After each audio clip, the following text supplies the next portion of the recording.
जैसे ही शारिक घर आता है तो नाज़नीन शारिक के पास रोते हुए आती है और कहती है कि आज आपके भाई ने मुझे इतनी बातें सुनाई हैं कि मैं सोच भी नहीं सकती थी। जिस पर शारिक कहता है कि आखिर ऐसा क्या हो गया जो बिलाल ने तुम्हें इतनी बातें सुनाई? क्या बिलाल का दिमाग खराब हो गया है? क्या वो भूल गया है कि वो और उसकी बीवी और बच्ची मेरे पैसों पर पलते आए हैं? जिस पर नाज़नीन कहती है कि शारिक, मैं आपको बता रही हूँ, अगर आपने बिलाल से जाकर बात ना की तो मैं ये घर छोड़कर चली जाऊंगी, क्योंकि मैं अपनी बेइज्जती और बर्दाश्त नहीं कर सकती। जिस पर शारिक भी बिलाल के पास आएगा और कहेगा कि बिलाल, तुमने अपनी भाभी के साथ बदतमीजी क्यों की है? जिस पर बिलाल शारिक को कहता है कि शारिक भाई, पहले आपने भाभी से पूछना था कि आखिर उन्हें मुझसे और मेरी बीवी से मसला क्या है। हर वक्त वो रानी की बेइज्जती करती रहती हैं, उसे गरीब होने का ताना देती हैं, लेकिन मैं आपको बता दूं कि अब मेरी जॉब लग गई है और अब रानी की भी वही इज्जत होगी जो नाज़नीन भाभी की है। जिस पर नाज़नीन कहती है, बिलाल, तुम जिस तरह से नौकरी करते हो ना, हम सब जानते हैं। 2 दिन काम पर जाओगे और फिर वापस बैठ जाओगे।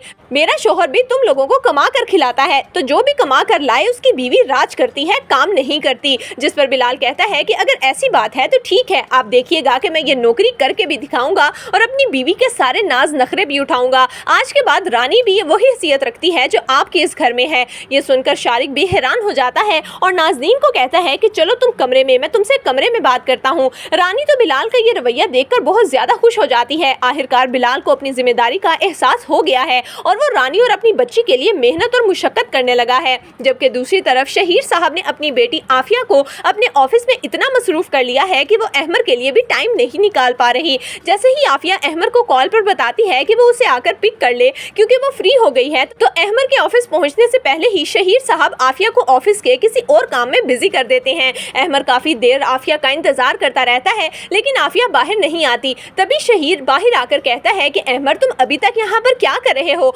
आफिया को तो अभी बहुत काम है, तुम्हें इंतजार की आदत डालनी होगी। जिस पर अहमर कहता है कि अंकल कोई बात नहीं, ये टेम्पररी इंतजार है, असल में तो आफिया ने मेरे साथ मेरे घर ही जाना है ना। ये सुनकर शहीर तो काफी ज्यादा गुस्से में आ जाता है, लेकिन वो इस वक्त अहमर के सामने अपना गुस्सा नहीं दिखाना चाहता, क्योंकि अगर आफिया को जरा सा भी एहसास हो गया कि उसका बाप उसे अपने शोहर से अलग रखने के लिए क्या क्या चालें चल रहा है, तो कहीं आफिया भी अपने बाप को छोड़ कर ना चली जाए। जबकि दूसरी तरफ हमजा जब ऑफिस से घर आता है तो सादिया का रवैया काफी ज्यादा सर्द था, इसीलिए हमजा सादिया के पास आता है और कहता है, सादिया, मैंने कल जो कुछ भी कहा मैं उस पर बिल्कुल भी शर्मिंदा नहीं हूँ, क्योंकि वही सच था। मैं वाकई ही तुमसे मोहब्बत करता हूँ। मैंने तुमसे शादी करके तुम पर कोई एहसान नहीं किया, ना ही मैंने तुमसे हमदर्दी में शादी की है, बल्कि मुझे तुम बहुत अच्छी लगती हो, इसीलिए मैंने तुमसे निकाह किया। और अगर तुम मुझे इस जुर्म की सजा देना चाहती हो तो मैं हर सजा के लिए तैयार हूँ, लेकिन आज के बाद कभी भी मुझसे अलग होने का मत सोचना, क्योंकि मैं तुम्हें और तुम्हारी बेटी को बहुत खुश रखना चाहता हूँ। बिया इब्रार की बेटी है और हमेशा रहेगी, लेकिन मैं कोशिश करूंगा कि उसे एक बाप बनकर पालूं। तो दोस्तों, आपके ख्याल में